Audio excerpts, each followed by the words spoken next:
Bismillahirrahmanirrahim. Nahmaduhu wa nusalli ala rasulihil karim.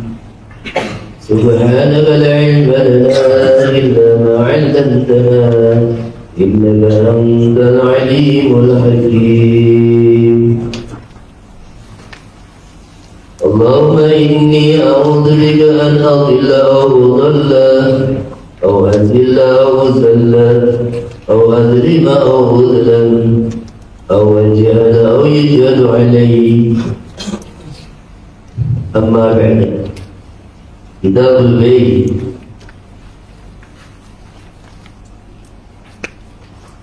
Jadi fikih ini ulama yang pertama kali menyusun ilmu fikih adalah Imam Abu Hanifah radhiyallahu anhu. Dan ini sudah disepakati oleh seluruh fuqaha. Sehingga Imam Syafi'i radhiyallahu anhu mengatakan kita semua ini berhutang budi. Kita para fuqaha ini berhutang budi kepada Imam Abu Hanifah radhiyallahu anhu.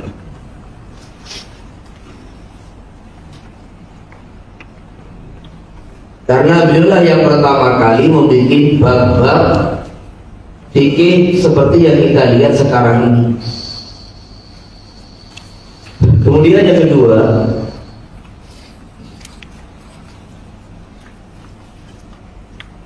secara global pembahasan fikih itu dibagi menjadi 4 sesuai dengan keperluan. Tidak boleh memutuskan keperluan hajat manusia. Jadi dalam diri manusia ini ada quwwatun nudqiyah. Yang kedua ada quwwatul batiniyah. Yang ketiga ada quwwatul farjiyah. Dan yang keempat ada quwwatul ghadabiyah. Dalam diri kita ini ada akal. Quwwatul nutqiyah itu akal. Hayawanun natiqun, manusia ini adalah hewan yang berakal. Yang kedua dalam diri manusia ini ada perut, urusan perut. Manusia ini lapar dan haus.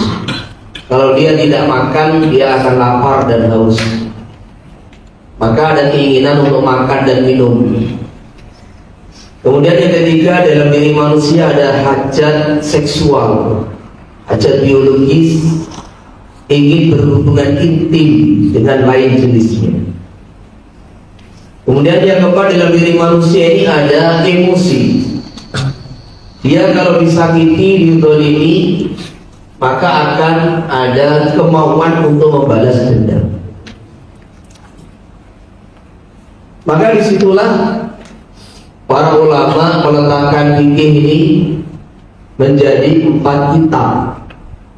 Ar-Rubu' fil ibadat, Ar-Rubu' awal fil ibadat, War-Rubu' al-Thani fil muamalat, War-Rubu' al-Thalith fil munakahat, War-Rubu' al-Rabi' fil jinayah. Maka guru saya Kiai Zainal rahimahullah berkali-kali menekankan orang belajar fikih harus khatam. Kalau orang belajar hadis ini seandainya tidak khatam ini nggak terlalu masalah. Belajar tafsir nggak khatam nggak terlalu masalah, karena Quran itu kalau digali ya seumur hidup nggak selesai. Ilmu-ilmu yang terkandung di dalam Al-Quranul Karim, dalam kalam Allah itu digali gak selesai, gak ada akhirnya, gak ada habisnya. Dan ini Al-Quranul Karim.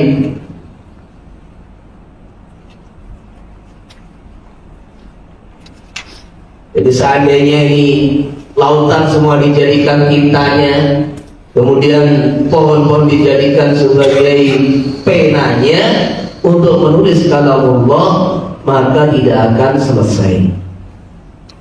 Berlipat-lipat, dilipatkan 7 kali, berapa puluh kali, tidak akan selesai. Tetapi fikih ini adalah yang kemarin saya sampaikan, ilmu hal, ilmu yang memang harus kita pelajari untuk kehidupan sekarang. Maka orang yang tidak khatam di dalam belajar fikihnya, dia akan pincang dalam memahami kehidupan sehari-hari. Akan ada cacat dan kekurangan di dalam dia memahami hukum kaitan dengan kehidupan sehari-hari. Maka disitulah 4 ini. Yang pertama, ruku'ul ibadat. Jadi ibadat itu untuk memenuhi keperluan manusia, yaitu kuwatun lughiyah, akal manusia, rohani manusia tidak akan pernah terpuaskan, tidak akan pernah mengalami ketenangan dan kebahagiaan sehingga dia ada hubungan vertikal dengan Tuhan. Orang kafir ini kalau dia ini membuat hiburan, sebetulnya tidak akan mendatangkan kebahagiaan, juga tidak akan menghilangkan gundah gulana kegelisahan dalam hati mereka. Hiburan-hiburan yang mereka buat, acara-acara yang mereka buat tidak akan pernah menghilangkan kegelisahan hati yang mereka alami, dan juga tidak akan mendatangkan kebahagiaan, tapi yang ada cuma mengalihkan perhatian. Maka huwallazi anzala sakinata fi qulubil mu'minin. Jadi sakinah ini diturunkan oleh Allah. Sakinah ini bukan alami. Sakinah itu Allah yang memberi sakinah, Allah yang memberi ketenangan. Maka manusia ini akalnya, rohaninya tidak akan pernah mendapatkan ketenangan hidup kecuali dia ini mengakui sebagai seorang hamba dan ada hubungan dengan Tuhan yang Maha Kuasa. Ketika hamba ada hubungan dengan Tuhan, istilah bahasa orang sekarang, dia membuka akses langit untuk hubungan dengan Tuhan, dengan sholat, dengan zikir, dengan baca Quran, dengan puasa, dengan wiridan. Dan di saat itulah dia menemukan yang namanya ketenangan dan kebahagiaan. Maka ditulislah itu, diturunkan oleh Allah Subhanahu wa Ta'ala aturan syariat yang berupa ibadat.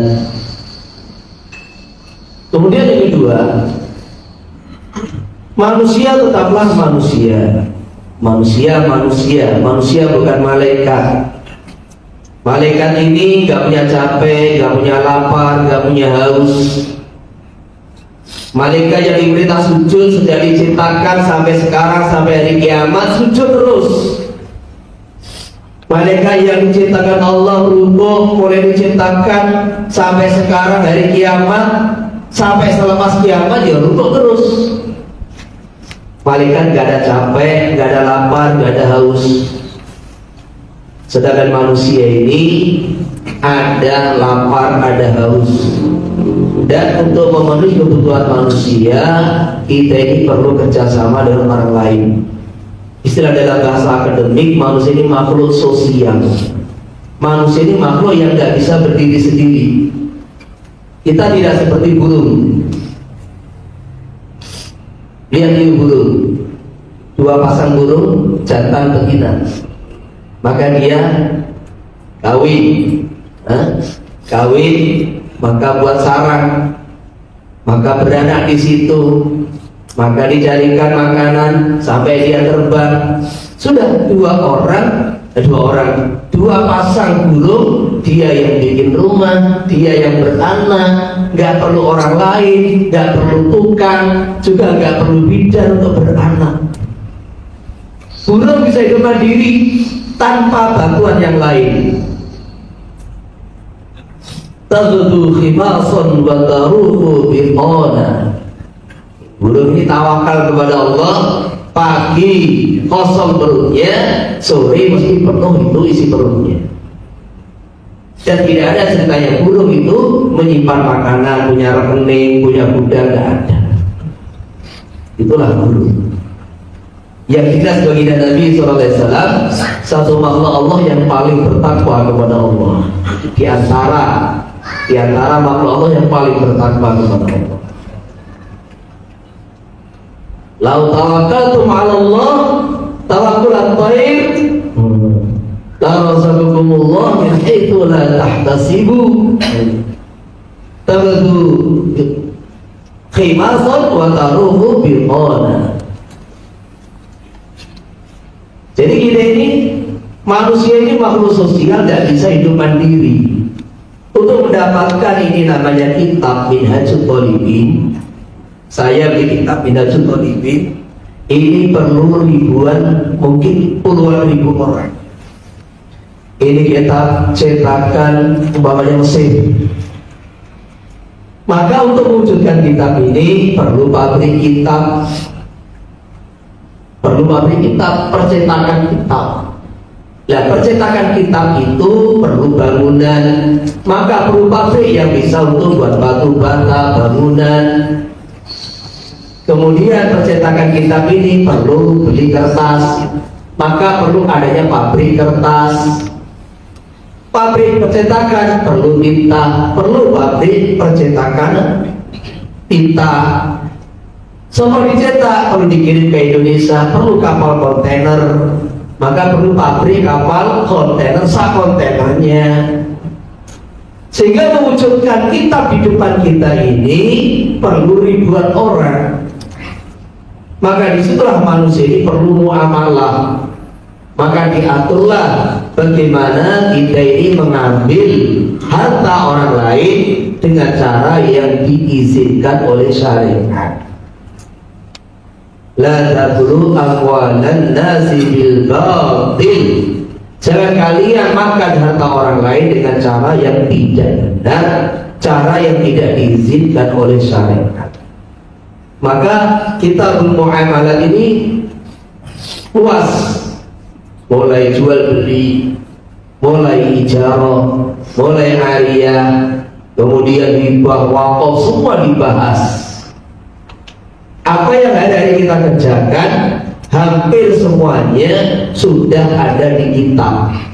Kalau ada perkara baru yang tidak ada zaman dulu, maka akan dibahas oleh ulama-ulama fikih yang kontemporer juga, tanpa meninggalkan kaidah-kaidah yang sudah ditetapkan oleh para a'immatul mujtahidin, oleh para a'immatul madzhab. Sehingga walaupun ulama sekarang berijtihad, tetap ikut koridor kaidah yang telah digariskan oleh para pendiri madhab dan juga para pengikut-pengikutnya, bukan bikin madhab sendiri. Jadi ini diantara hikmah disyariatkannya kitabul muamalat. Karena apa? Diantara hikmah yang kedua, kalau sampai kita ini muamalah tidak benar, tadi sudah tahu bahwa manusia ini perlu muamalah, kita tidak bisa hidup mandiri. Terus yang kedua, kalau sampai kita ini muamalahnya tidak benar, muamalahnya melanggar syariat, akhirnya yang kita makan itu haram. Jadi dalam kitab Fathul Mu'in juga yang lain, sebelum kita bermuamalah dibahas mengenai at-ta'imah dan dzabihah. Barang yang haram itu ada dua, ada yang haram lidzatihi, ada yang haram karena litahsilihi bi ghairi tariqin syar'iyyin. Sesuatu haram kita makan, kita konsumsi, ada yang haram lidzatihi. Contohnya bangkai, babi, anjing, darah anak, barang-barang najis, barang-barang yang mudharat, narkoba, racun. Ini haram dikonsumsi, haram lidzatihi. Karena membahayakan, karena najis, karena menjijikkan, macam-macam. Nah, sedangkan kita bermuamalah ini ada barang-barang haram kita pakai karena litahsilihi bi ghairi tariqin syar'iyyin. Kita dapatkan dengan cara yang tidak sesuai syariat. Jadi juga haram. Dan apa akibatnya kalau kita ini makan barang haram? Akibatnya doa-doa kita tidak diterima oleh Allah. Akibatnya ibadah kita tidak diterima oleh Allah Subhanahu wa ta'ala. Maka dalam beberapa riwayat banyak sekali diceritakan, rajulun as'as al-ghbar yutil safar yarfa'u yadayhi yad'u ila Allah, ya Allah ya Allah ya Allah, anna yustajabu lah. Libasuhu min haram, syarabuhu min haram, wal-ghudhiya min haram, atau kama qala Nabi sallallahu alaihi wasallam. Ada orang ini kusut rambutnya, berdebu, kulitnya karena lamanya perjalanan, dan safar ini salah satu asbab doa-doa dikabulkan. Kemudian dia ini doa kepada Allah, ya Allah ya Allah. Sabda Nabi, bagaimana mau dikabulkan doanya sedangkan pakaiannya dari haram, minumannya dari haram, dia kenyang dari sumber yang haram. Jadi gara-gara kita ini muamalah tidak benar, sehingga yang dipakai pakaiannya, rumahnya, makanannya dari haram, menjadikan doa-doa tidak dikabulkan. Maka di antara wasiat baginda Nabi SAW kepada Sayyidina Sa'ad bin Waqqas, maka beliau bersabda kurang lebihnya, ya Sa'ad, atib mat'amaka mustajab da'watuka. Bersihkan makanan kamu, carilah yang halal di dalam makanan kamu, maka doa-doa kamu akan dikabulkan oleh Allah. Dan Sa'ad ini termasuk salah satu sahabat yang doanya begitu mujarab, doanya begitu makbul. Orang buta minta doa, di doa langsung melek. Ini Sa'ad ini. Orang kuala sama beliau, mau fitnah beliau, maka didoakan. Orang ini kalau memang bohong tidak akan mati sehingga terjerumus ke dalam sumur di kebunnya. Betul, seorang wanita ini akhirnya terbukti dia berbohong, menjelang kematiannya apa?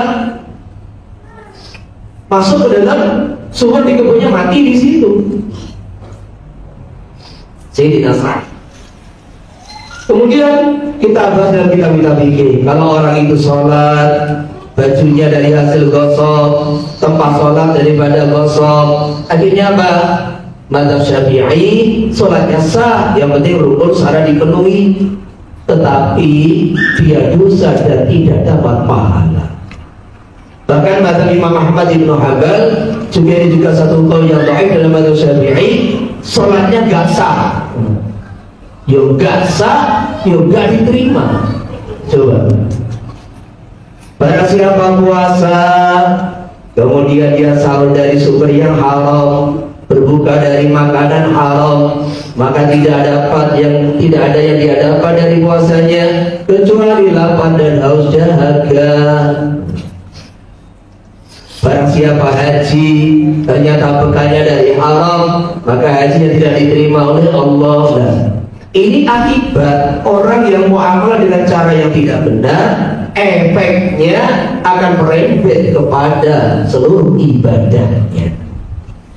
Maka disinilah kita ini jangan cukup ngaji dikit aja kitabul ibadah, selesaikan kitabul muamalat. Karena kalau tidak ditopang, tidak disempurnakan dengan pengetahuan ilmu muamalat, nanti akhirnya ibadah yang kita bangun seperti kita ini bangun rumah, dibangun, dirobohkan lagi, dibangun, dirobohkan lagi. Karena apa? Muamalah yang tidak benar. Ini poin kedua. Kemudian yang ketiga, terus bagaimana Pak kitabul munakahat? Kita belajar apa enggak itu? Loh, sampean pengen nikah apa enggak? Kalau kita nggak pengen nikah, gitu, sumpah tidak belajar kitabul nikah, dan di kampung kita sudah ada satu ulama yang tahu permasalahan nikah, nggak apa-apa, itu fardu kifayah. Tapi nek kita lirik kepada cewek wanita pengen nikah, wajib belajar kitabul nikah. Kita pengen dagang, wajib belajar kitabul tijarah. Maka manusia ini biasanya selepas dia ini juga muamalah, kemudian juga punya uang, pikirannya kok hidup saya ini ada sesuatu yang kosong, maka pengen berumah tangga. Karena apa? Fitrah manusia, dia ini ada hajat seksual, dia ini ada hajat nafsu syahwat. Maka disitulah diatur dalam ar-rubu' tsalis, yaitu kitabul munakahat. Lengkap dalam minhaj ini. Mulai proses kita ingin nikah, ini tahapannya bagaimana, cara melamar bagaimana, cara pilih calon istri, cara pilih calon suami, ada semua. Proses mau nikah, pengen nikah, kriteria suami istri zaman sesuai agama itu kayak apa, tata cara melamar ada semua, proses akad nikah ada semua, selepas nikah permasalahan rumah tangga ada semua, kemudian terjadi tolak, bagaimana hukum ba'da tolak ada semua. Maka ini yang dikatakan al-faqih dalam bab tahkim itu, orang tidak boleh diakan dalam tahkim menggantikan wali hakim kecuali faqih. Faqih mana? Faqih bab nikah. Harus faqih betul bab nikah. Permasalahan rukun nikah, yang membatalkan nikah, tolak, iddah, wali, harus tahu semua. Maka ini bab nikah ini kalau kita nikah fardu ain mempelajari. Kalau kita nggak mau nikah, ya fardu kifayah lah gitu. Kalau memang yang penting sudah ada yang tahu, jadi rujukan di satu kampung, nah, cukup satu orang jadi rujukan. Tapi kalau kita nikah yang memang perkara yang urgent dan dibutuhkan dalam pernikahan, wajib kita pelajari. Enggak dosa kita ini. Kalau sampai kita tidak belajar kitabul nikah, akhirnya yang terjadi dalam rumah tangga itu mesti ada salah satu yang didolimi. Yang parah lagi, karena orang tidak belajar agama, dia dolim tapi tidak merasa dolim. Ini sulit tobat. Dia berdosa tapi nggak merasa berdosa. Karena apa? Enggak ngaji, dari mana dia tahu? Maka sehingga seorang suami tidak tanggung jawab kepada istrinya, dianggap biasa. Satu perkara yang orang sekarang itu nggak tahu apa antaranya. Ketika istri taat kepada suami, ketika istri ini taslim kepada suami, suami wajib kasih nafkah. Kalau suami tidak kasih nafkah 1 hari, 2 hari, 1 bulan, padahal istrinya taat, maka selama 1 bulan nafkah menjadi hutangnya suami. Hutang. Walaupun istri ini berpenghasilan, punya penghasilan sendiri, istri juga kerja sendiri, maka nafkah suami tetap wajib. Ar-rijal qawwamuna 'alan nisa. Jadi hutang. Tidak nafkah anak dengan orang tua, nafkah orang tua kepada anak gak jadi utang, tapi nafkah suami kepada istri sampai gak dibayar jadi utang. Sehingga ada orang pun terkadang innalillahi, dia ini nikah mahar belum dibayar, akhirnya sampai cerai dengan istrinya mahar belum dibayar. Jadi ini namanya kan orang karena awalnya kosongnya daripada pengetahuan agama. Maka ini orang belajar mau apa? Orang mau mengarungi kehidupan rumah tangga juga harus belajar pernikahan. Terus yang keempat, ini penting juga, kita jinayah. Kenapa harus kita pelajari? Karena kalau ini masalah jinayah enggak dipelajari, kita mungkin terkadang ada sengketa pertengkaran dengan orang lain, masalah harta, masalah darah, masalah bunuh-membunuh, kan gitu kan? Jadi orang Islam ini kalau dia tahu hukum, saya punya hak apa enggak? Kalau menurut kitab Minhaj, menurut kitab-kitab Madzhab Syafi'i, saya punya hak akan menuntut hak karena sesuai kitab, berarti saya ikut ilmu. Tetapi kalau saya nggak tahu, sing penting pokoknya, saya harus menang di pengadilan.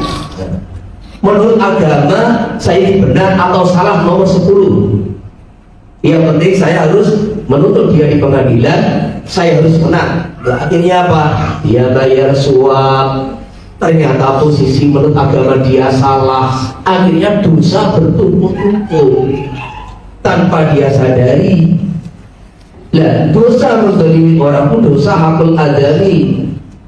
Lah kalau orang itu berbuat dosa bertumpuk-tumpuk, dia sudah menuntut orang di mahkamah, ternyata posisi dia salah, kemudian dia bayar suap lagi, ini sudah melanggar agama lagi. Akhirnya apa? Dia menzalimi orang. Kalau sudah berbuat zalim pada orang dan dia tanpa sadar kalau dia ini berbuat dosa, akhirnya apa? Nanti di akhirat kelak amalan kebaikan diambil ini, diambil ini, diambil ini. Akhirnya dia ini di akhirat bangkit dari kubur sebagai orang muflis. Gara-gara tidak punya ilmu pengetahuan agama untuk kehidupan masalah jinayah. Termasuk sekarang ini ya, bab jinayah yang banyak orang tidak tahu. Contohnya kita naik kereta mobil, nabrak orang tanpa disengaja. Nabrak orang tanpa disengaja. Maka ini aturan agama adalah 100 ekor unta. Itu namanya khotok kan gitu ya. Karena kita nggak sengaja kan. Khotok, pembunuhan, khotok. Nah itu 100 ekor unta. Kalau 1 ekor unta namanya dihargai 20 juta ya 2 miliar. Kalau 1 ekor unta 30 juta ya 3 miliar. 3 miliar ini kalau hari 800.000 ringgit. Coba. Terus yang kedua, orang yang membunuh tak sengaja tidak sengaja itu wajib puasa 2 bulan berturut-turut. Dan ini kalau utama dalam mazhab Syafi'i tidak bisa digantikan dengan ito'am, tidak bisa. Kalau utama karena yang dinas dalam Al-Quran aitu raqabah, kalau nggak mampu puasa 2 bulan berturut-turut. Yang ketiga nggak disebutkan di Al-Quran. Jadi orang yang membunuh orang lain sengaja atau tidak itu wajib puasa 2 bulan. Karena sekarang sudah tidak ada hamba sahaya. Cuma ada pendapat yang lemah, dikiaskan dengan kafarah dia boleh it'am sittina miskina. Jadi kalau tauhid dalam bahasa Syafi'i bisa dibuka di kitab Al-Bajuri. Dan ini perkara yang banyak orang tidak tahu, sehingga akhirnya ugal-ugalan naik mobil, ngebut-ngebutan, nabrak orang dianggap biasa. Coba sopir bis sudah mencoba di Indonesia itu, ya no? Orang Malaysia sampai kaget pertama kali ke Indonesia. Kok ada yang bis balapan? Mana ada di Malaysia bis balapan? Gak ada. Nah, ini Orang Malaysia yang kata itu santri, wali santri ketemu dari Surabaya naik nikah sama Sumber Kencono, kaget ini. Besok balapan ini kasih. Sehingga terkadang mereka nabrak orang agak biasa, padahal itu urusannya hakul adami berat. Dia punya utang 2 miliar kepada keluarga korban, belum ini puasa 2 bulan karena awalnya nggak pernah ditunaikan. Nah, gitu. Dan yang penting sudah memaafkan. Memaafkan ini tahu dan bahwa dia punya hak 2 miliar itu tahu dan. Kalau dia ini sudah dikasih asuransi 50 juta dia kan gitu kan, ya Pak saya maafkan. Kenapa? Dia tidak tahu. Coba kalau sebetulnya dia punya hak uang 2 miliar, kira-kira memaafkan apa tidak? Makanya ini kita dalam berjalan hati-hati di jalan supaya apa? Ya karena tahu resikonya gitu. Ini kitabul jinayat. Maka ini poin yang selalu saya sampaikan ketika memulai ngaji kitabul muamalat, sehingga jadi penyemangat kita jangan sampai di madrasah kita ini ngaji fikih itu tidak khatam. Kalau tidak bisa ngaji fikih, usahakan khatam Umdatus Salik. Jadi Umdatus Salik ini ringkasan kitab minhaj, tetapi bahasanya dirubah total dengan bahasa yang lebih mudah tanpa menyebut khilaf. Itu lebih mudah kitabnya daripada Manhajut Thullab. Manhajut Thullab kayak saja karya Ansori itu bahasanya sulit karena penuh dengan teka-teki. Banyak teka-teki di situ, kayak ya tantangan untuk supaya pembaca lebih memahami begitu. Sehingga orang kalau tidak, terkadang ada beberapa bab itu orang tidak akan paham membaca manhaj kecuali membuka minhaj. Jadi dengan Umdatus Salik ini bahasanya sangat mudah. Maka istilahnya kalau orang itu dalam memahami madzhab Syafi'i ini mulai daripada Muqaddimah Hadroniyah atau Takrif, Fathul Qorib, langsung Umdah, kemudian terus minhaj. Fathul Mu'in itu kalau di ulama-ulama Jawa dijadikan sebagai pondok ya muqarrar kurikulum, tapi sebetulnya bahasanya itu sulit setengah mati. Makanya saya tulis tadi Tafsir Fathul Mu'in itu 8 tahun itu diantaranya ya karena kita ngajar ini kalau nggak betul-betul sungguh-sungguh mutola'ah, jangankan gurunya pun ya nggak sempurna memahami. Oke, ini sekedar muqaddimah. Bismillahirrahmanirrahim. Kitabul Bay' syaratu al-ijabu tabiduka wa mallaktuka wal qabulu astaraitu wa tamalaktu wa qabiltu wa yajuzu taqaddumul ladil mustari. Boleh lapanya mustari lebih dulu daripada ijab. Kalau malah bini pembeli berkata juallah kepada aku, maka maka penjual menjawab itu kah ya aku jual kepada kamu. In aqada maka sah jual beli di hari sudah saya terangkan dari malam ahli hari.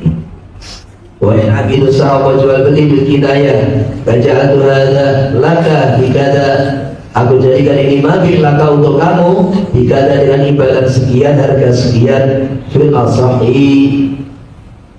Wa isyarat aku alayatullah, tidak terlalu panjang al-faslu bainal amrayhima, pemisah antara ijab dan qabul. Wa yaqbala ala al-ijab, mustari menerima jual beli sesuai dengan ijabnya. Walau qala biduka bi alfin mukassaratin wa qala qabiltu bi alfin sahihatin lam yasi'a.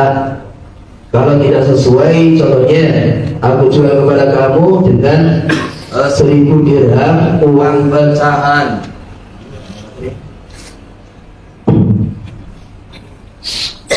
Jadi ada istilah di kitab itu darahim mukassarah dan darahim sahihah. Jadi saya itu dirham yang utuh. Lah mukassarah itu dirham yang digunting-gunting, muqarrad, digunting jadi 4, jadi 2 karena untuk membeli barang-barang yang murah. Jadi sekarang 1 dinar itu kan kalau dirupiahkan itu 4 juta lebih. hampir 5 juta itu. 1 dinar sekarang itu hampir 5 juta. Nah kalau kita mau beli seekor ayam terus bagaimana? Nah gitu loh. Maka di zaman baginda Nabi Sallallahu Alaihi Wasallam itu 1 dinar bisa untuk membeli seekor kambing atau 2 ekor kambing, 3 kambingnya. Nah kalau 1 dinar membeli seekor ayam. Zaman sekarang juga begitu. Makanya kalau lamanya mukasarah kata penjual 1.000 yang tidak potongan-potongan, maka qabiltu bi alfin sahihati, aku beli dengan 1.000 dirham yang utuh, maka tidak sah karena alasannya tidak ada muwafaqah, kesesuaian antara ijabnya penjual dengan qabulnya mustari. Wa isyaratul akhrasi, isyaratnya orang bisu bilangni dengan akad bukan seperti ucapannya orang yang bisa bicara. Dan sekarang kita bahas satu ini dulu. Jual beli itu akan kita bisa pahami kalau kita bisa memahami rukun-rukunnya. Rukun jual beli itu secara global ada 3. Orang yang akad, segot, barang yang diakad. Jadi orang yang akad, segot, barang yang diakad. Orang yang akad ada 2, penjual, pembeli. Segot ada 2, ijab qabul. Kemudian yang diakad ada 2, mabit dengan saman. Mabit dengan saman. Sekarang poin pertama yaitu segot.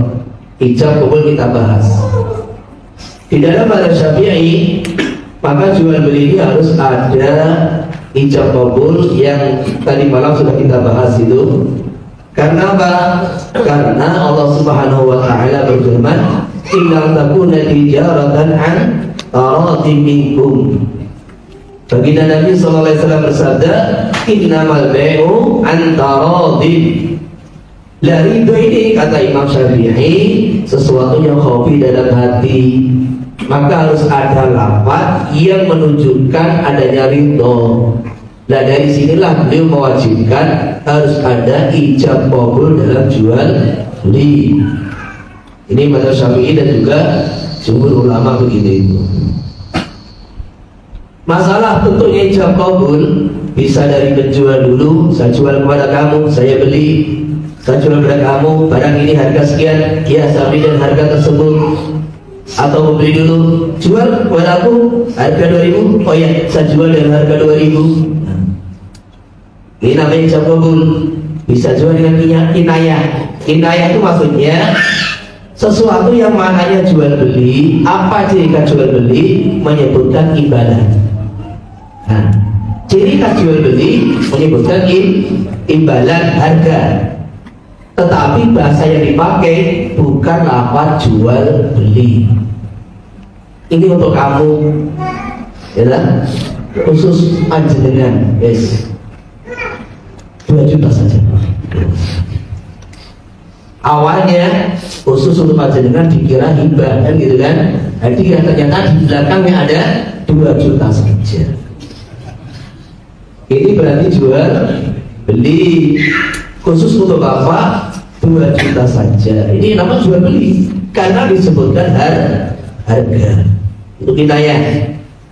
Nah kalau ikut pendapat ini, pendapat Imam Syafi'i bahwa jual beli itu harus ada sighah, maka akan ada namanya samratul khilaf. Dalam konsekuensi daripada khilaf, kita harus memenuhi aturan-aturan jual beli. Di antara aturan jual beli, antara ijab qabul tidak boleh dipisah. Antara ijab qabul harus muwafaqah, maknanya sama. Jadi saya jual, pikir berapa menit baru saya beli, harus diulangi. Jadi antara ijab dengan qabul, pemisahnya tidak boleh terlalu lama. Kemudian maknanya ijab qabul harus sesuai, tidak boleh bertolak belakang atau berbeda. Kalau satu mengatakan rupiah, ya berarti rupiah semua. Jangan satu ngomong rupiah, satu ngomong ringgit, selisihnya banyak itu. Ini namanya ayat bala ala bil ijab. Lah kalau ada orang bisu gimana Pak? Lah bisu ya harus isyarah yang memahamkan. Ini pendapat Imam Syafi'i. Lah bagaimana cara mengamalkan? Kalau kita bermadzhab Syafi'i, kok kita ini jual beli diam saja, nggak ngomong saya jual saya beli, maka kita berdosa karena menjalankan akad yang tidak sah. Dosa. Dan kalau kita ngomong saya jual saya beli, maka kita ini berpahala mengerjakan sesuatu yang wajib. Jadi kelihatannya lah bedanya orang alim dengan orang tidak alim. Orang alim itu kelihatannya ya saya jual saya beli, saya jual saya beli, tapi ngomongnya itu didasari karena ini wajib. Sehingga kelihatannya cuma saya jual Pak, tapi setiap ngomong saya jual saya beli itu sebagai pahala wajib. Kemudian tadi malam sudah kita bahas, Imam Nawawi rahimahullah dalam masalah ini punya ikhtiarat. Beliau mengesahkan mu'athah di dalam mabit-mabit yang memang umumnya di masyarakat cukup dengan mu'athah, yaitu memberikan tanpa adanya sihah. Penjual memberikan mabit, pembeli memberikan saman. Apa alasan Imam Nawawi? Karena tidak ada di dalam Al-Quran, tidak ada dalam hadis Nabi, satupun hadis tidak ada yang mensyaratkan sihah. Yang ada itu ridho. Jual beli harus saling ridho antara penjual pembeli. Sedangkan ridho itu sendiri tidak harus diucapkan. Jadi ridho itu tidak diucapkan. Orang mau mengasih mabit dan dia terima saman berarti ridho. Maka kalau kita ini sebagai pelajar, kita sebagai orang yang mempelajari agama, nah kalau kita sampai membeli kok tidak mengucapkan lafaz jual beli, kita harus taklid kepada Imam Nawawi. Kedua, syaratnya akid ar-rusdu. Untuk Imam Nawawi menambahkan wa atamul ikrar bi ghairi haddin, tidak dipaksa tanpa alasan yang dibenarkan. Wala yasbu sirrul kamil al-mushaf wal muslimah. Ini dibaca fathah ya. Tidak seorang kafir membeli mushaf dan budak muslim bil azhari bila ayat kecuali pertikah seorang muslim alih atas si kafir wa yasibu wasaba jual beli bil asah walal harbi. Tidak sah pembelian kafir harbi silahan yang senjata. Wallahu a'lam. Sekarang poin nomor 2. Tadi syaratnya sewa, sekarang poin nomor 2 syaratnya akid. Orang yang akan ini syaratnya harus rusdun. Kalimat rusdun ini artinya orang yang baik agamanya. Dan dalam fikih rusdun itu berarti sudah memasukkan balik akid. Orang yang diizinkan bertasarruf, jadi bertasarruf itu mesti balik akil. Jadi hayakuna balighan, aqilan, rasyidan, mukhtaran. Ada apa? Balik, akil, rasyid, dan kemauan sendiri. Makanya jual beli anak kecil gak sah, jual beli orang gila gak sah, jual beli sapi orang yang dilarang bertasarruf gak sah, jual beli orang yang dipaksa dengan alasan yang tidak benar gak sah. Jadi kalau dipaksa dengan benar sah. Contoh, ini punya utang kepada ini, datang ditagih gak mau bayar. Pak, utangnya sudah waktunya. Iya nantilah. Kapan Pak? Nantilah. Setiap saya kesini nanti Pak, Bapak kan punya motor, punya ini. Loh, dari mana kenapa? Mana kenapa? Orangnya dilaporkan sama hakim, sama hakim, dilaporkan, dipanggil lah. Gimana? Ini katanya kamu punya utang, gak mau bayar. Iya Pak. Terus gimana? Ya nantilah Pak. Katanya sudah sering kali ditagih, kamu tak mau bayar. Mamanya begitu kan, dikorek gak punya duit, akhirnya apa? Dipaksa dijual hartanya. Jadi kalau kamu tidak mau bayar, nanti tak paksa kamu menjual harta kamu. Tak haruskan, kalau nggak mau tak penjara kamu. Oh iya pak, ya pak. Akhirnya menjual karena terpaksa. Makanya begitu. Ini pemaksaan yang sah, pemaksaan yang hak, pemaksaan karena tujuan yang benar, yaitu apa? Supaya bayar utang. Maka ini menjual karena terpaksa, dipaksa oleh hakim, ini penjualan sah karena alasan hakim dibenarkan oleh syariat. Posisi dia salah. Dan sekarang kalau anak-anak kecil itu jual beli kue, pak, jajan, dia sekolah di MI, di sini apa? Sekolah rendah. Anak kecil kan dia dikasih jajan, dia kasih uang, kemudian dia beli jajan sendiri. Ini bagaimana? Ini juga kita pakai qawaid ini di tasihil awal tasihil tusika sudah saya nukil di situ pendapat ulama yang membolehkan anak kecil boleh bertransaksi di dalam asya'i tafihah. Jadi barang-barang yang harganya murah kayak jajanan anak itu, anak kecil itu ada yang membolehkan. Dan itu juga ada beberapa riwayat asar dari dari para sahabat di zaman Sayyidina Umar bin Khattab radhiyallahu anhu, bahwasanya terkadang para ibu-ibu itu malas keluar rumah, mager, gitu. Akhirnya perintahkan anak-anak kecil untuk belanja yang hal-hal yang remeh, hal-hal yang murah, gitulah. Dan itu tidak ada satupun sahabat yang mengingkari. Jadi maksudnya ini kebiasaan anak kecil beli jajanan atau apa, terkadang beli bumbu yang murah-murah itu sudah terjadi sejak zaman sahabat. Maka ini juga sebagai ulama membolehkan. Tetapi jangan terus anak kecil beli apa, beli baju sendiri, jangan. Ya jajan-jajan kue-kue itu gak ada masalah. Tapi kalau beli baju, apalagi beli kereta gitu kan, beli sepeda, ya jangan, tidak boleh. Ini sepakat ulama tidak boleh.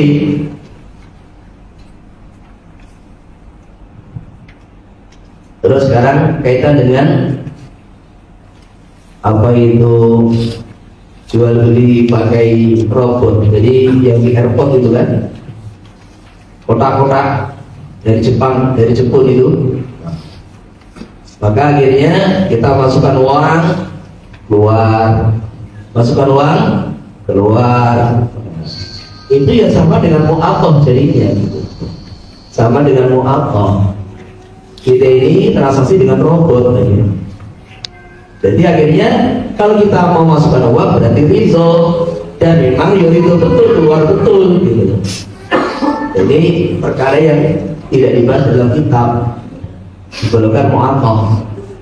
Terus kemudian ini ada satu pembahasan di mana ada item-item khusus, barang-barang khusus itu disyaratkan pembelinya harus muslim, gak boleh orang kafir.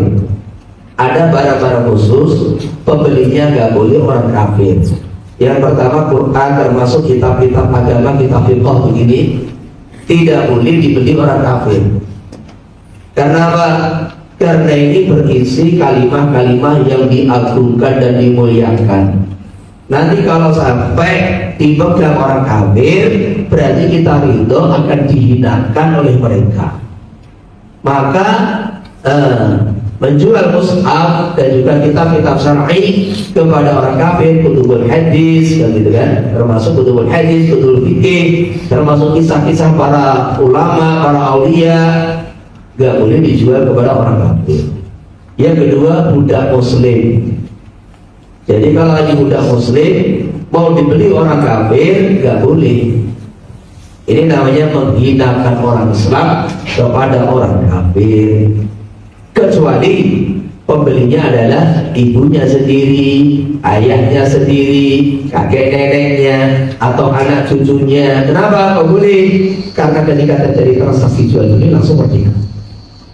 Jadi tidak boleh orang itu memiliki budak, ternyata budak itu usulnya atau furu'nya. Tidak boleh orang membeli budak, bukan tidak boleh. Tidak boleh orang memiliki budak, bukan boleh ya. Tidak boleh orang memiliki budak yang ternyata budak itu adalah usulnya sendiri, orang tua sendiri, kakek nenek sendiri, atau anak cucu sendiri. Kalau dia beli langsung merdeka. Maka ini ada orang muslim dibeli oleh orang tuanya, anaknya, yang dia ini kafir, boleh. Kenapa? Dibeli langsung merdeka. Wayasihu bil qasah, ya ketika senjata perang, entah itu pesawat tempur, entah itu tank baja atau peluru, senapan, tidak boleh dijual kepada kafir harbi. Kalau kafir ini tidak apa-apa, harbi tidak boleh. Dan kita harus tahu kafir-kafir yang ada di negara kita semuanya harbi. Tidak bisa dikatakan dini, tidak bisa. Karena dini itu ada aturan, ada perjanjian, dan sesuai dengan kitab itu kafir yang ada di Indonesia, di Malaysia itu secara hukum bukan dini, tapi kafir harbi. Ini fatwanya saya simpan padani supaya dia begitu. Cuma harus disesuaikan, jangan salah paham. Oh, kafir harbi ya, nanti boleh kita rampas harta mereka. Nah, ini namanya mau merusak tatanan kan gitu. Nah, walaupun mereka ini kafir harbi secara hukum kan gitu kan, kenapa? Mereka tidak masuk, kafir mu'ahad juga masuk, kafir dini juga masuk, dan mereka ini bebas menyebarkan agama mereka gitu loh. Tetapi kondisi kita ini belum punya imam yang betul-betul mengatur dengan syariat Islam, sehingga seperti posisi kita di Mekah, sehingga syariat jihad kepada mereka sementara belum perlu untuk dilaksanakan. Jadi posisi kita seperti posisi fase Mekah. Orang-orang Islam di Mekah itu menghadapi kafir harbi, tapi perintahnya cuma satu, dakwah. Dan itu memerangi, belum. Maka kondisi kita ini belum punya imam yang resmi, pemimpin Islam yang resmi. Maka ini ya perintahnya satu, mendakwahi mereka, bukan untuk jihad kepada mereka atau merampas harta mereka. Belum makanya, ini harus dipahami betul. Jadi kalau ada orang Islam memahami ini, saudara-saudara kita memahami, oh kafir harbi sudah, kita ini rampas saja, ini akan merusak apa itu namanya metode perjuangan yang sudah kita bangun dalam waktu yang lama. Ini cara yang sama sekali tidak hikmah. Jadi pahami ya. Jadi jangan dipotong-potong nanti, oh kafir harbi, kita tidur. Yang keterangan berikutnya tidak didengarkan. Walil mabi surutun. Nah sekarang syaratnya mabi. Taharatu ainihi, suci dan yang pada siku bi'ul kalbi wal khamri wal mutanajis alladzi la yumkinu tadiluhu. Anjing, ara, mutanajis yang tidak mungkin disucikan seperti cokak, laban. Ini kalau mutanajis tidak bisa disucikan. Wa kada Tuhan. Begitu pula minyak bil asai. Asani anakmu bermanfaat. Karena ya siku bi'ul hasyarat, tidak usah menjual binatang melata yang tidak ada manfaatnya. Jual beli ular apa begitu, tidak ada manfaatnya. Wakulu sabu illa yang pak, setiap binatang buas yang tidak ada manfaatnya. Wal habat al hita wa nawiyah, dua biji gandum. Wala dilalu alat musik yang diharamkan, gitar, band, musik dangdut atau apa ini. Wakila yasihu bil alat in mudaradatu dua amalan. Sah di dalam alat musik yang haram kalau kue-kue jadi pretelannya dianggap ini harta. Maksudnya kayak gitar gitu kan. Gitar itu kan haram karena apa? Bentuknya gitar. Kalau semua kita preteli, maka akhirnya apa? Senarnya itu senar tali bisa disapu-sapu untuk jemuran baju, dan kemudian kayunya bisa untuk rehal, untuk meja. Ini satu pendapat namanya lemah. Asanis boyasimu belum ma'al syati, Saya menjual air yang ada di pinggir danau atau di pinggir laut. Watulabi bisahra, menjual buku yang ada di tengah padang pasir. Maksudnya itu kita ngambil air di sungai, jadi ke sumber mata dijual. Padahal orang ambil sendiri di situ ya bisa. Tapi selepas air ada di timba kita, ya milik kita, dijual, pembeli mau ya boleh, gak ada masalah gitu. Gak ada masalah. Maka jual beli aku ini malah paling laris. Asal disuhibkan wa taslimihi, bisa diserah terimakan. Pada yasihu be'udholi, kita selalu menjual barang yang tidak bisa diserah terimakan, seperti budak yang lagi minggat kabur, barang hilang, adoli barang hilang, waladiki budak yang kabur, wal maksumi barang yang digosok orang. Baik ba'ul qadirin ala tisai sahara sahih. Tetapi kalau dia menjual kepada orang yang mampu merampasnya dari gosip, yasa ala sahih. Wal yasimu bai'u nisfi muayyanin ila ina wa sayfi wa nabima. Tidak bisa menjual separuh dari barang yang ditentukan dari wadah atau pedang yang kalau dibagi maka akan rusak manfaatnya. Ini gelas saya jual separuh saja, kan pecah namanya jadinya, gitu loh maksudnya. Pedang ya begitu, dijual separuh, gimana cara menggunakannya kan? Wa yasiru misalnya yang kusubi pakaihi, tapi bisa menjual baju separuh, kain separuh yang tidak berkurang ketika dipotong. Walal marhuni bighairi murtahin, tidak sah menjual marhun tanpa izin murtahin. Walal jadi al-muta'alliqi bi raqabati madr bil adhari, tidak sah menjual orang yang berbuat kriminal yang berkaitan denda harta, maksudnya tanggungan harta di dalam dirinya. Raqabah itu dalam dirinya itu ada satu pot harta bil adhari, wala yadullu ta'alluqu bi dhimmatihi. Enggak apa-apa kalau kaitan emas itu berkaitan dengan apa tanggungan dia, bukan pada dirinya. Bagaimana ta'alluqul qisas bil adhari, atau kaitan dengan qisas. Arabi al-milku liman lahul 'adlu, memiliki punya hak kepemilikan liman bagi orang. Lalu kami kagum untuk mengetahui akan jual beli. Wabil muduli batilun, utai jual belinya orang yang tidak punya kuasa, atas barang yang dia jual, maka itu batal. Wakila mauqufun, ditangguhkan. In ajaza maliku nabada wa ila bala, kalau pemiliknya merestui sah, kalau enggak ya enggak sah. Walau ba'amala mewarisi donan hayatahu wa kana mayitan sahabil adari, kalau orang menjual harta mewarisnya, ayahnya atau anaknya gitu, dengan merasakan dia masih hidup, ternyata sudah meninggal dunia ketika jual beli, maka sah jual belinya bil adhari. Udah, ini saya uraikan satu persatu. Jadi kesimpulannya, syarat barang yang dijual itu ada 5. Yang pertama suci zatnya, suci. Yang kedua ada manfaat. Yang ketiga bisa diserah terimakan. Yang keempat al-milku liman lahul aqdu, barang itu dimiliki oleh orang yang akan dibuat untuk dia. Jadi kesimpulannya, barang itu dalam wewenang kekuasaan orang yang akan. Kita coba yang paling mudah begitu. Barang yang dijual itu dalam wewenang kekuasaan orang yang akan, entah dia pemilik atau wakil atau buruh, entah dia pemilik atau wakil atau buruh atau waliyul yatim. Kesimpulannya, orang yang menangani akad itu punya wewenang untuk akad secara syariat. Nah, siapa orang yang tidak punya wewenang, punya hak untuk akad? Namanya buduli.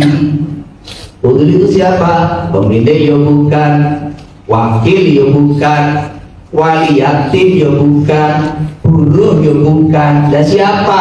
Ya bukan siapa-siapa. Namanya buduli. Contohnya, Contohnya pencuri. Jadi pencuri, gosip, orang yang gosok, orang yang mencuri, orang yang rampok, barang hasil curian, barang hasil rampokan, barang hasil gosok, barang hasil copet, barang hasil korupsi, itu pemegangnya itu bukan pemilik, ya bukan wakil, ya bukan buruhnya, pekerjanya, ya bukan wali, namanya fuduli. Dan yang terakhir diketahui ukurannya, diketahui jumlahnya. Jadi contohnya gini ya, saya menjual kitab ini mabih, maka kitab ini suci, jelas ini suci. Tidak sah menjual barang najis atau mutanajis yang tidak bisa disucikan dengan cara mencuci. Jadi mutanajis yang tidak bisa disucikan dengan cara mencuci. Jadi kayak khol, kayak barang-barang cair itu kalau mutanajis nggak bisa disucikan gitu. Barang cair, minuman, susu apa, kalau kejatuhan najis yang tidak dimampu nggak bisa disucikan, maka itu nggak bisa dijual belikan. Tapi nek jenenge baju itu mutanajis, itu bisa disucikan dengan cara mencuci. Jadi baju itu bukan najis zatnya, ini zatnya barang suci tetapi kena najis dan bisa disucikan dengan cara dicuci. Ini boleh dijual belikan gitu.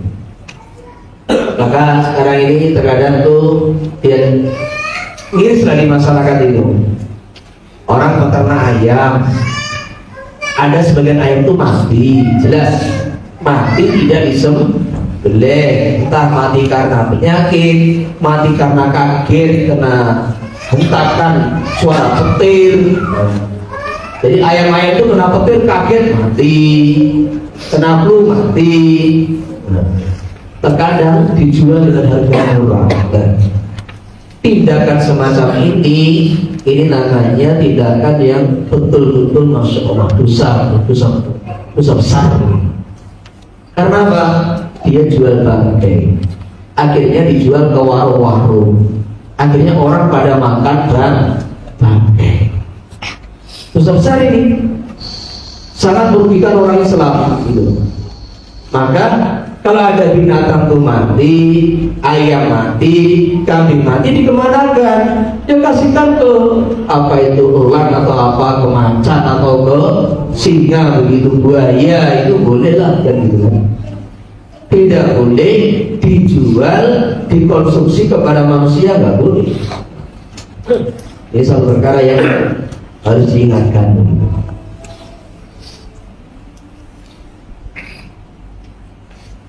Boleh beli arak, beli barang-barang najisul ain atau mutanajis yang tidak bisa disucikan dengan cara dicuci. Nah, ini juga tidak boleh.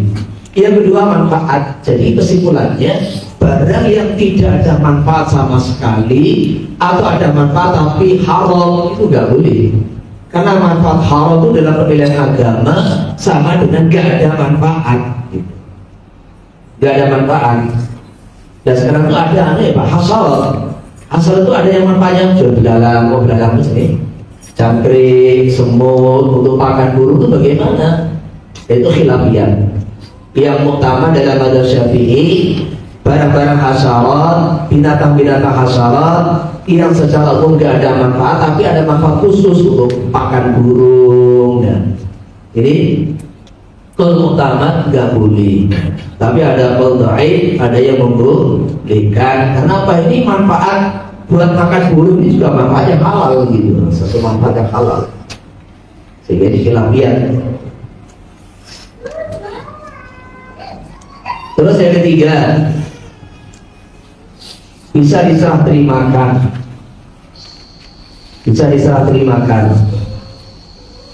Jadi menjual barang-barang yang tidak bisa diserah terimakan seperti contoh yang di kitab ini, budak kabur,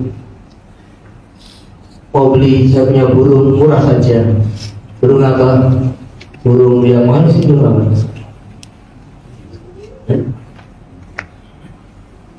Ada perumahan murai, merah, burung murai atau burung perkutut atau apa yang kakak yang mahal 20 juta gitu kan, udah 1 juta aja murah. Gimana? Ampun. Kamu cari sendiri itu di pohon itu, kamu tangkap sendiri sudah. Nah, ini kan menjual sesuatu yang nggak bisa diserah terimakan. Motor sudah saya jual murah saja, sikal ini motor murah saja ini 1 juta, gimana? Dicuri orang, kamu cari sendiri. Jadi kalau dicuri orang, kita suruh cari sendiri, ini kan menjual sesuatu yang tidak bisa diserah terimakan, gitu. Sudah ini laut Kinabur ini kuasa saya, ikannya tak jual kepada kamu, tangkap sendiri. Ini namanya jual beli dan jelas. Lah adapun kalau si gosipnya dan si pencurinya jelas, si A, barang saya dicuri si A, saya nggak berani ambil. Ini kan badannya besar keker ini. Dan kalau kamu mau beli, udah murah saja, kamu rampas dari dia. Itu barang saya, masa nggak bisa saya mau Ustaz? Saya nggak bohong ini. Betul, itu barang saya diambil sama dia. Masa nggak enak tuh ambil? Sudah kamu aja, saya jual kepada kamu. Nah kalau ini mampu untuk merampasnya, maka ini sahha ala sahih, dijual kepada pembeli yang mampu merampas dari ghasib. Ini sahha ala sahih. Terus ismi muayyan sudah marhun. Jadi barang marhun ini adalah haknya murtahin. Tidak bisa si rohib menjual marhun tanpa izin murtahin, nggak boleh. Jadi menjual sesuatu yang nggak bisa diserah terimakan. Jadi masalah budak ini nanti saya bisa dibahas lebih lanjut. Terus nomor 4, kepemilikan. Ini penting ya. Jadi al-fuduli itu saya jelaskan di tasir itu. Fuduli itu pokoknya orang tuh nggak punya kuasa atas barang yang dijual. Saya pemilik ya enggak, wakilnya pemilik ya enggak, pesuruhnya atau buruhnya karyawan pemilik ya enggak, wali ya enggak. Jadi nggak punya kuasa apa-apa. Lah yang begini nih, maka jual beli tidak sah. Tidak sah. Gitu loh. Jadi kalau saya sebagai pemilik, maka jual beli untuk saya sendiri kan gitu kan. Kalau saya sebagai wakil, berarti kan saya ini wakilnya pemilik kitab. Liman lahul aqdu. Gitu loh. Kalau saya karyawan, kan berarti yo sama-sama pesuruh dia. Kalau saya sebagai wali, berarti kan ini miliknya anak yatim kan gitu kan, punya hak wilayah syar'iyyah. Makanya dimaksud ini liman lahul aqdu, punya wilayah, punya kekuasaan atas maqtud alaih bi ayakuna malikan aw wakilan aw ajiran aw waliyan. Jadi pahami ya? Makanya butuh itu contohnya pencuri. Makanya pencuri itu jual belinya gak sah dan dianggap ini bermasalah baik menurut aturan agama atau menurut aturan negara. Mencuri motor dijual kepada ini, mencuri motor kriminal, dijual, tahu ini barang curian penadah. Sehingga kalau ketahuan ini kepolisian, maka ini pencuri ditangkap, penadah ditangkap, dua-duanya bersalah secara hukum negara. Nah secara agama juga begitu, pencuri bersalah, dia beli, dia tahu ini barang curian, kamu juga bersalah karena dia bukan pemilik, sehingga jual beli tidak sah. Yang kedua, orang yang bukan pemilik ini, pendapat kedua, mauquf ditangguhkan. Ini ada hadis namanya hadis dari Sayyidina Urwah al-Bariqi, Urwah bin Mas'ud al-Bariqi, ya Urwah, bukan Urwah al-Bariqi, Jadi beliau itu diperintahkan baginda Nabi SAW ini ada uang 1 dirham, belikan kambing, belikan seekor kambing. 1 dinar, uang 1 dinar, belikan seekor kambing. Maka Sayyidina Urwah dibelikan dapat 2 ekor. Setelah 2 ekor, yang 1 ekor dijual lagi, laku 1 dinar. Maka menghadap baginda Nabi SAW, ya Rasulullah, ini kambingnya dan ini uang 1 dinar. Loh, gimana kambing ini? Uang 1 dinar, suruh beli kambing, kok pulang yang bawa kambing, yang bawa 1 dinar. Maka dijelaskan, tadi saya beli 2 ekor kambing, selama dapat 2, karena perintahnya 1 ekor, tak jual 1 ekor, laku 1 dinar. Maka apakah Nabi marah-marah? Enggak, beliau malah mendoakan barakallahu fi safqati yaminik. Semoga Allah memberkahi semua transaksi yang kamu buat. Sehingga Sayyidina Urwah Al-Bariki ini setiap transaksi mesti untung. Sampai dikatakan dia masuk pasar bawa tanah, pulang bawa emas. Ini karena doa Nabi. Apa fikul hadis yang diambil dari sini? Pemerintahnya beli seekor kambing, kok dia beli 2 ekor kambing, dijual lagi, dan Nabi meridhoi. Maka ini pendapat kedua, kalau memang transaksi uduli tadi direstui pemiliknya, ya sah. Kalau nggak direstui tidak sah. Ini pendapat kedua. Tapi dijawab oleh pendapat yang pertama, tetap nggak bisa. Itu wakalahnya itu wakalah mutlaqah. Jadi wakalah mutlaqah itu memang ini belikan dan ini terserah kamu. Nah, tapi ya secara zahirul hadis ini lebih mendukung pendapat yang kedua. Ini kata Syekh Ibnu Hajar. Sekarang yang kelima, udah ini sampai di sini. Kalau terlalu panjang, seberapa ya? Oh, baru masuk tidak. Sorry. Jadi mabiknya diketahui, dan mengetahui mabik itu sesuai barangnya masing-masing. Al-ilmu bihi, badai hadis saubaini batilun. Aku jual kepada kamu salah satu dari 2 baju tanpa ditentukan mana yang dijual.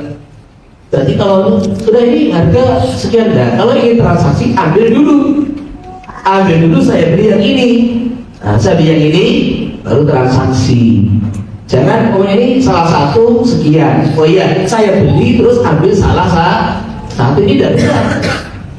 Ambil dulu baru transaksi, jangan transaksi baru ambil. Karena kalau pohonnya ini satunya, ini ada 5 biji barang itu, ini satunya sekian. Oh ya Pak, beli 1. Cara seperti ini menurut jelas tidak boleh. Karena apa? Ketika Anda beli belum ditakyin mana yang dibeli, beli baru ambil, tidak boleh. Jadi ambil dulu baru beli, seperti itu. Tetapi kecuali ya sehingga bewasain suratin yulam tulah musi'aluha bagai jujuril asahi, kecuali kalau ini ada satu tumpukan, saya beli 1 sok dari tumpukan gandum, saya beli 1 kilo dari tumpukan beras, itu boleh walaupun itu tidak ditakin dulu, yang penting beli satu sok baru ambil, ini mustasnai. Walau ba'abi milih dan beri haitatan atau bisini tinatil hasadi dhaban atau bima ba'abi fulanun farasahu atau jabi darahi mawadanani ra'at yasi'an karena lijahalatin taman. Saya beli rumah kamu dengan gandum sepenuh rumah ini, dan majhul gandum sepenuh rumah ini, gak jelas berapa takarannya, berapa sok, berapa kilo, gak jelas. Saya beli dengan emas seberat batu ini, gak jelas. Atau saya beli dengan harga seperti bulan menjual kudanya, dan sedangkan dia nggak tahu berapa bulan transaksi harganya berapa. Albi albi darohima wadananiro, maksudnya apa? Dengan 1000 dinar dan dirham, nggak jelas. dinarnya berapa, dirhamnya berapa. 1000 yang di dalam 1000 itu ada dinar, ada dirham. Dengan 1000 rupiah dan ringgit. Rupiahnya berapa, ringgitnya berapa, gak jelas. Ini juga gak boleh. Walau babi nabi wabil baladin adul balikun ta'iyana awan adani lam yabli bahaduman tulisotain. Kalau jual beli pakai mata uang, kalau di Malaysia ini cuma satu mata uang, ya sudah berarti ringgit. Kalau kita jual beli di Indonesia berarti rupiah. Sudah. Berapa harganya? 10.000, ya berarti rupiah. Kalau di Malaysia kita transaksi berapa harganya? 100, ya ringgit. Walaupun kita tidak menyebutkan nama mata uang, karena memang di seluruh Malaysia ini jual beli pakai ringgit. Tapi yang di perbatasan Sepatik sana, mana ya? Nunukan Sepatik Wui, memang itu perbatasan Malaysia dan Indonesia, dan di situ uang rupiah ya laku, uang ringgit ya laku. Maka kalau jual beli harus kita dan ditentukan apa mata uangnya. Udah, saya kira cukup ini masalah lebih. Terus sekarang mau saya tambahkan ini bab riba di situ. Jadi sekedar tambahan bab muamalat biar kita ini ada riba, ya. Jadi riba ini saya kasih penjelasan aja. Di dalam bab riba ini disebutkan dalam kitabul muamalah dalam 2 bab. Dalam bab jual beli dan di dalam bab qardul utang piutang. Nah ini terkadang ini pelajar dalam memahami riba ini dicampur aduk. Jadi riba ini memang ada dalam bab jual beli, riba jual beli, ada dalam riba utang piutang. Ini 2 perkara yang ada yang sama, ada yang beda. Nah gitu. Jadi harus kita pahami. Nah sekarang di dalam bab muamalat, babur riba, kita berriba. Ini apa yang dimaksud? Bahwasanya di dalam mabit itu ada jenis namanya mabit ribawi. Ada namanya mabit ribawi. Yang di dalam jual beli disyaratkan persyaratan-persyaratan tambahan selain 5 syarat tadi. Ada syarat tambahan selain 5 syarat tadi. Tadi kalau kita jual beli ini harus suci, ada manfaat, bisa diserah terimakan, si aktif punya wewenang atas barang ini diketahui. 5. Nah ketika kita jual beli barang ribawi, maka ada syarat tambahan. Ada syarat tambahan, yaitu apa? Barang ribawi itu apa dulu? Ada 2. Yang pertama mata uang, emas perak. Yang kedua makanan. Katabiul dzahab walal wariqa bil wariq walal burra bil burri walal syaira bil syairi walal tamra bil tamri walal milha bil milhi ila sawa'an bis sawa' mithlan bi mithlin yadan bi yad. Fa idza qarabat hadhihi al-ajnas fadi'u kayfa syi'tum idza kanat yadan bi yad. Ini asal daripada namanya mabit ribawi. Jadi baginda Nabi sallallahu alaihi wasallam menjelaskan, jangan kau jual emas dengan emas, perak dengan perak, gandum dengan gandum, kurma dengan kurma, garam dengan garam, kecuali sama ukurannya dan serah terima di majelis. Kalau beda jenis, terserah, nggak sama nggak apa-apa, yang penting serah terima di majelis. Dan kalau serah terima di majelis berarti transaksinya seikutnya cash gitu loh. Maka para fuqaha menambahkan satu syarat yaitu cash di situ. Makanya ini kalau kita jual emas dengan emas ada 3 syarat. Harus sama timbangannya, kemudian akadnya cash, serah terima di majelis. kita jual. Nah sekarang itu termasuk mata uang. Kita jual dolar dengan dolar, rupiah dengan rupiah, ringgit dengan ringgit. Tiga ini harus ada sama nominalnya, kemudian akadnya cash, serah terima di majelis. Kita jual beras dengan beras, kurma dengan kurma, walaupun beda mutunya, tiga ini harus ada. Tiga ini harus ada. Jadi kurma ini kan jelas dong.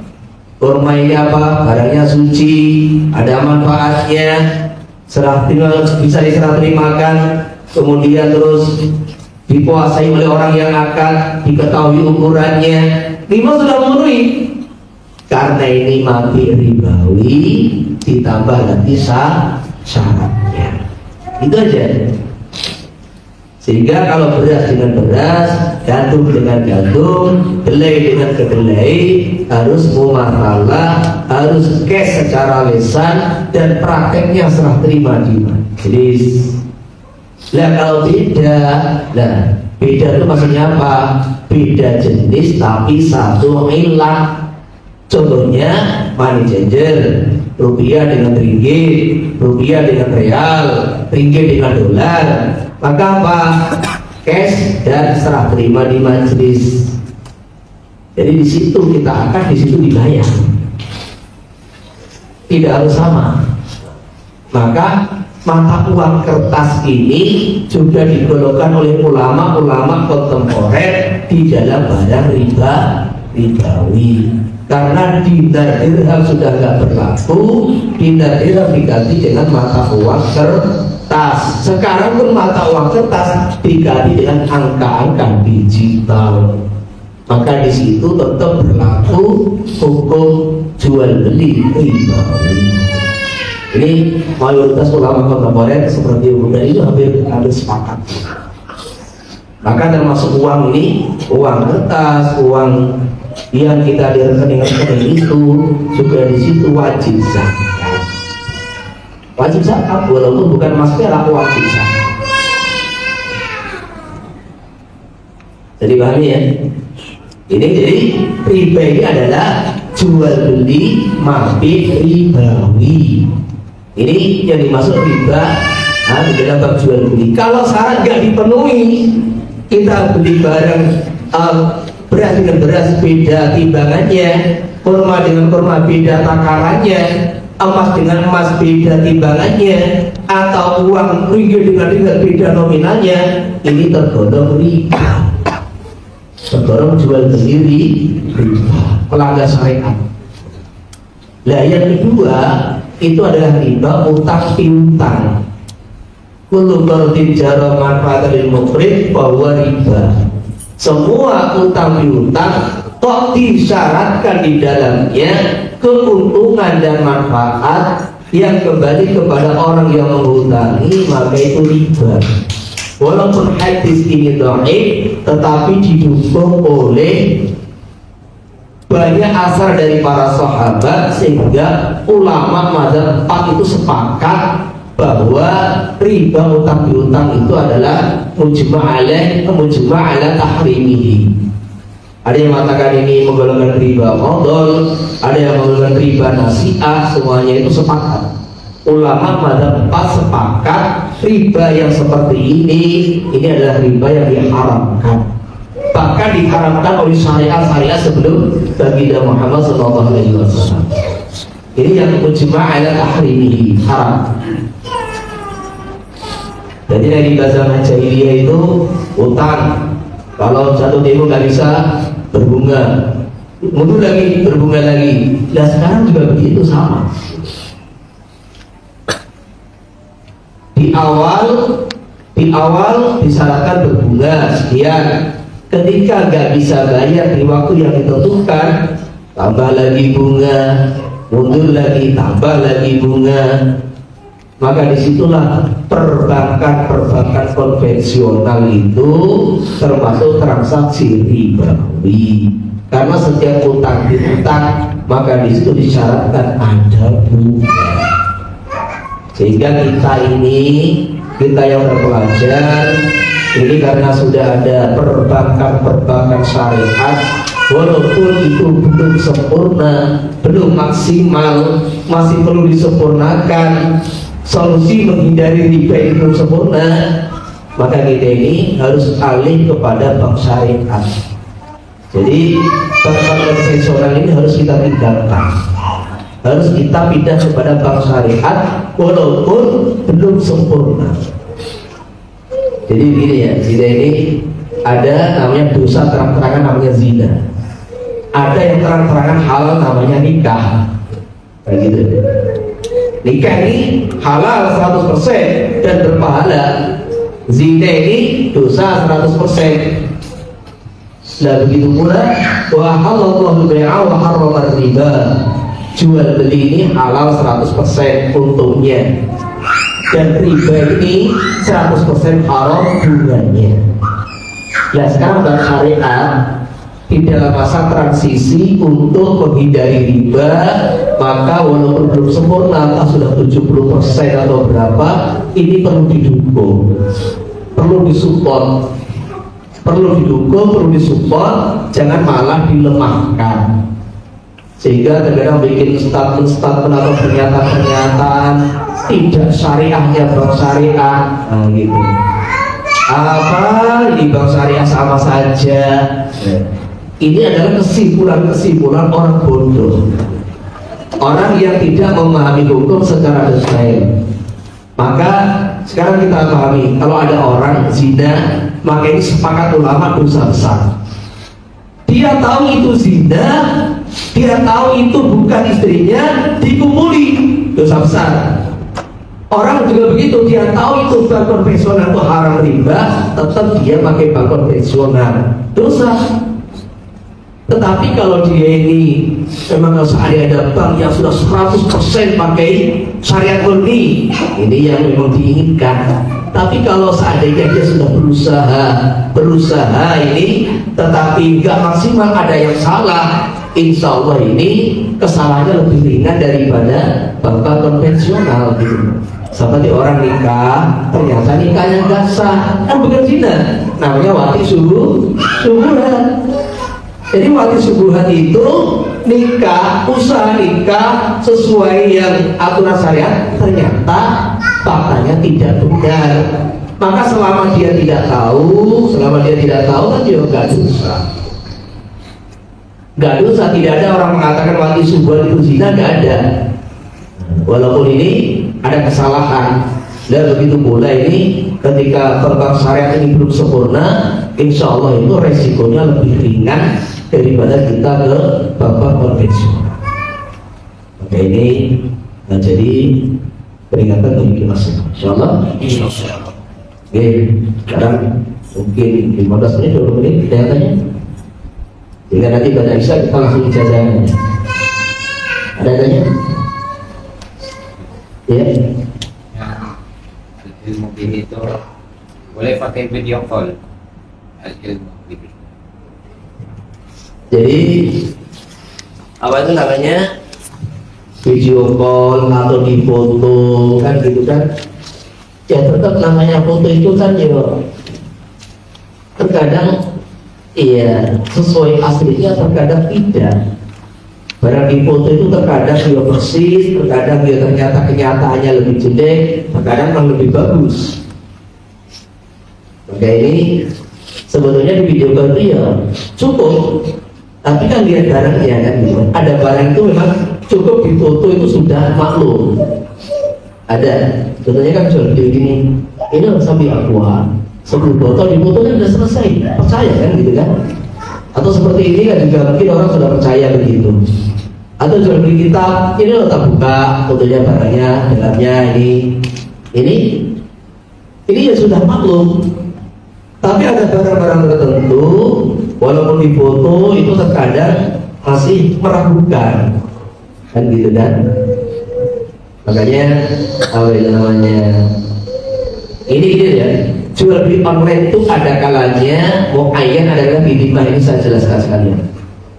Jadi jual beli online ada kalanya muayyan, ada kalanya bidimah.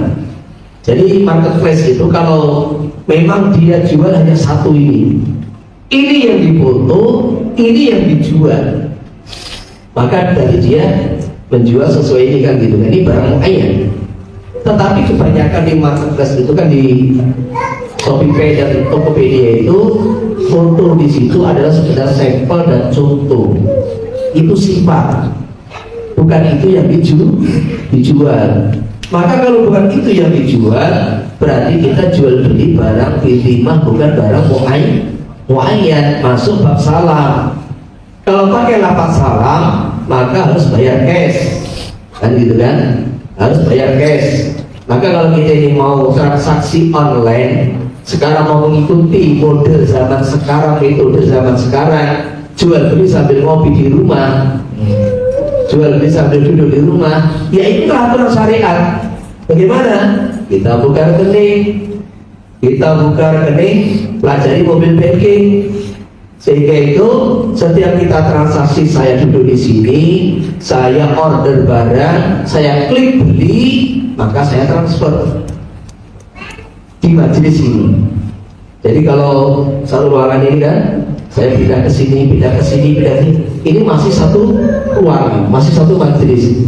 Tapi kalau sudah keluar dari ruangan, sudah pindah majelis. Makanya kalau saya transaksi di sini, maka dibayar dalam ruangan ini. Kalau akadnya pakai pesan, maka harus transfer cash. Tetapi kalau akadnya itu pakai lafaz beli, ini agak lebih longgar. Yang pertama bisa dibayar cash, yang kedua ditakyin. Ditakyin itu saya punya uang ini 200 ringgit, pesan barang, maka dibayar nanti kalau kurir datang membawa COD itu kan, caranya harus ditakyin. Ini pembayaran.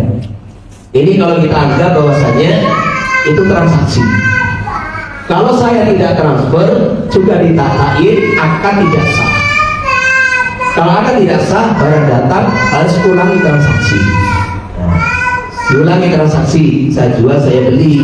Tapi walaupun diulangi transaksi, tetap ini adalah jual beli barang gaib. Jual beli barang gaib, yaitu di bawah dijelaskan di sini. Apa ini? Yang dibaca tadi?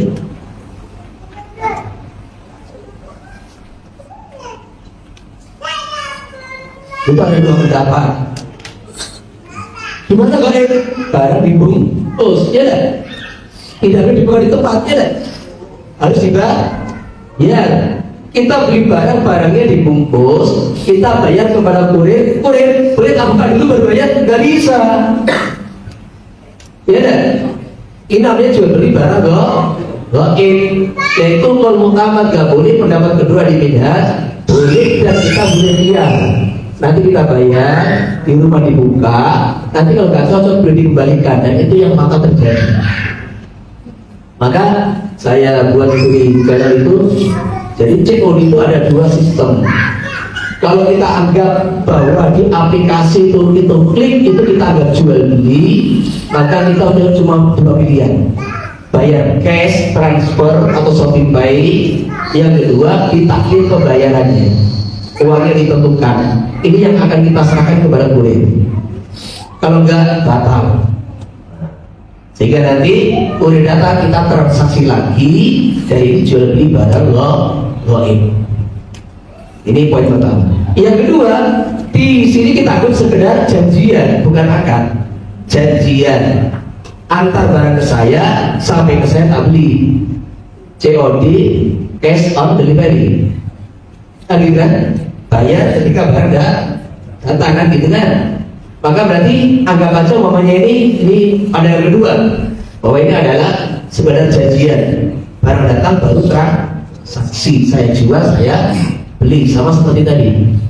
Maka tetap kita ambil qaul pendapat kedua, yaitu bai'ul ghaib, jual beli yang diperselisihkan hukumnya. Jadi kita harus bayar di situ sebelum mengetahui barang, sampai rumah baru dibuka unboxing, kan gitu. Cocok ya lanjut, nggak cocok jadi kembalikan. Maka COD ini kalau kita tidak bayar cash atau tidak takyin saman, akhirnya ambil qaul dhaif di dalam mazhab Syafi'i. Oke, jadi paham? Apa lagi? Cukup ya? Beli emas di luar daerah, dia pergi luar daerah, lepas sudah di toko emas, dia beli emas, sudah lihat, dia bayar, tapi dia ambil emas itu dia tidak ambil, dia minta penjual tuh kirimkan ke Tidak apa-apa, kan kita sudah serah terima di situ. saya serah terima tuh. Kita bayar dulu serah terima kan gitu kan. Ini uang, ini emas kita terima kan. Dan sama sini tolong dikirim ke alamat saya. Yang tidak boleh itu saya di Surabaya beli emas di Jakarta online. Jadi kalau kita beli online nggak boleh, karena apa? Tidak serah terima di majelis. Walaupun ada sebagian ulama Mesir itu yang membolehkan. Ini dianggap misalnya 3 hari itu ya dianggap cash kan gitu kan. Tapi ini bahwa utama tidak boleh kan gitu. Dan solusinya gimana? Solusinya kita kalau punya teman di Jakarta atau di sana, taukir saja. Saya wakilkan kamu untuk beli emas di situ. Nanti kamu beli cash di tokonya, kamu kirim ke saya. Jadi kalau punya orang di situ, jadi paham ya? Oke, ya. Soalnya hampir sama begitu, maksudnya kalau saya beli emas di Kuala Lumpur online, tapi memang sudah ada harganya semua. Kalau sudah oke, maksudnya sudah barang yang ada diberitahu, terus kita masukkan duit, terus dia push. Kalau begitu tidak boleh lakukan. Pendapat yang paling hati-hati nggak boleh.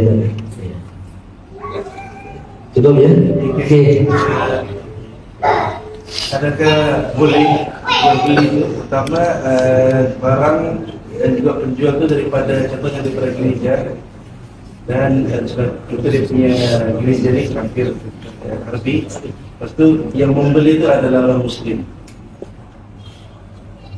Yang membeli orang Muslim, yang dijual, yang menjual orang kafir.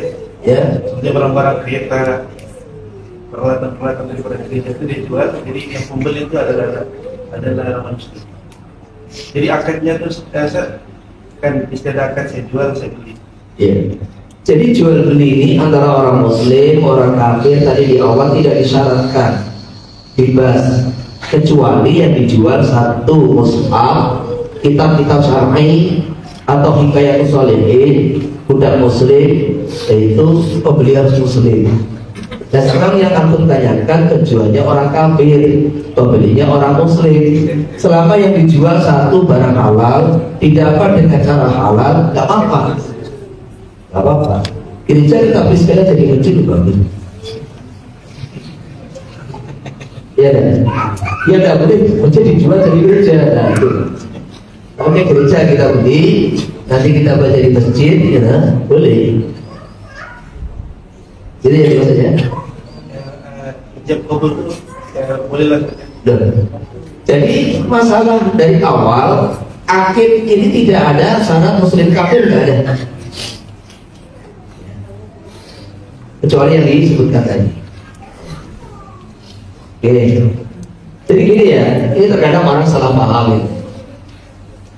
Kita ini transaksi dengan orang kafir kan gitu kan, muamalah dengan orang kafir. Muamalah itu yang ditinjau sistemnya.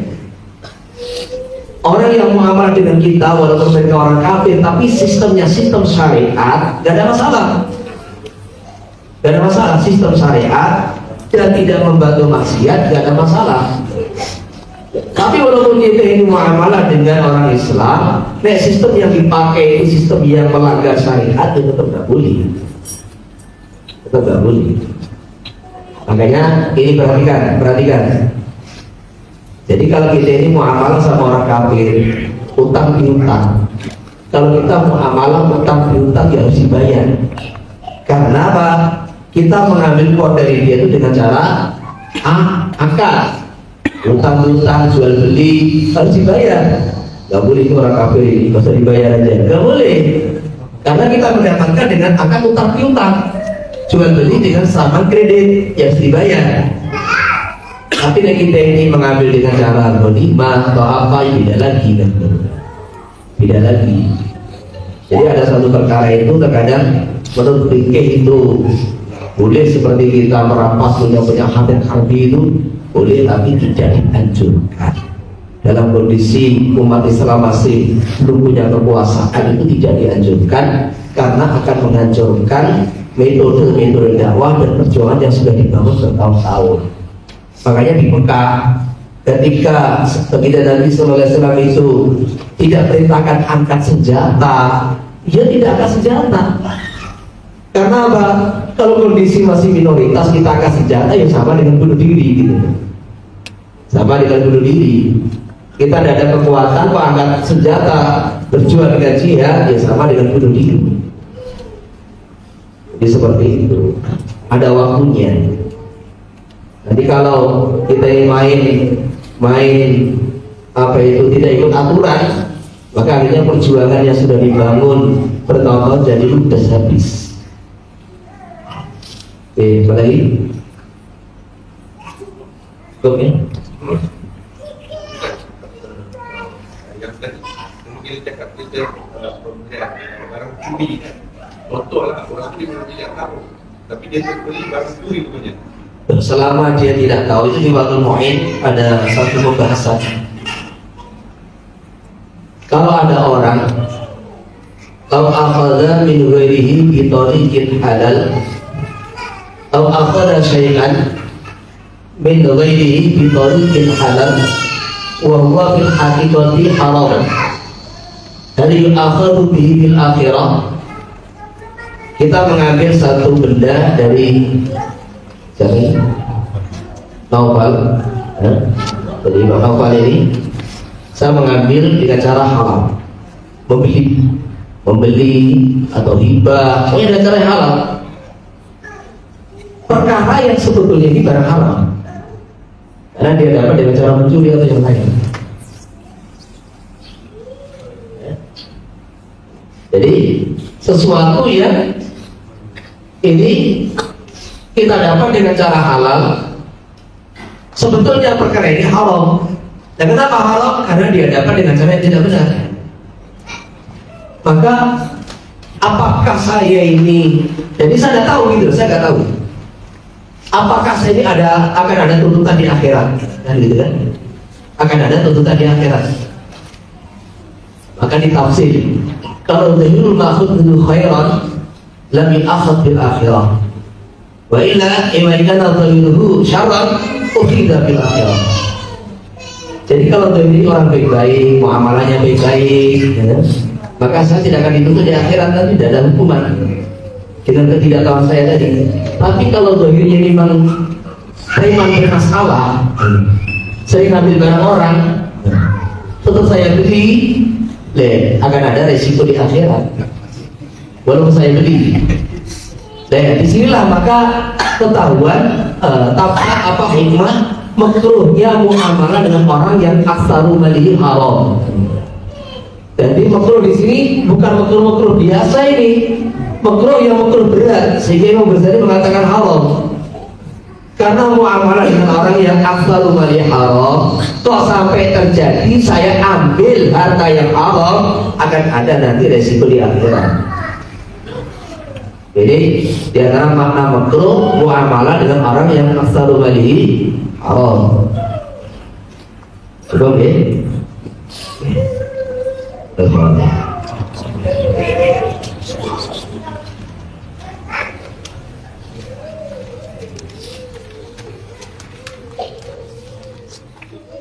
Assalamualaikum warahmatullahi wabarakatuh.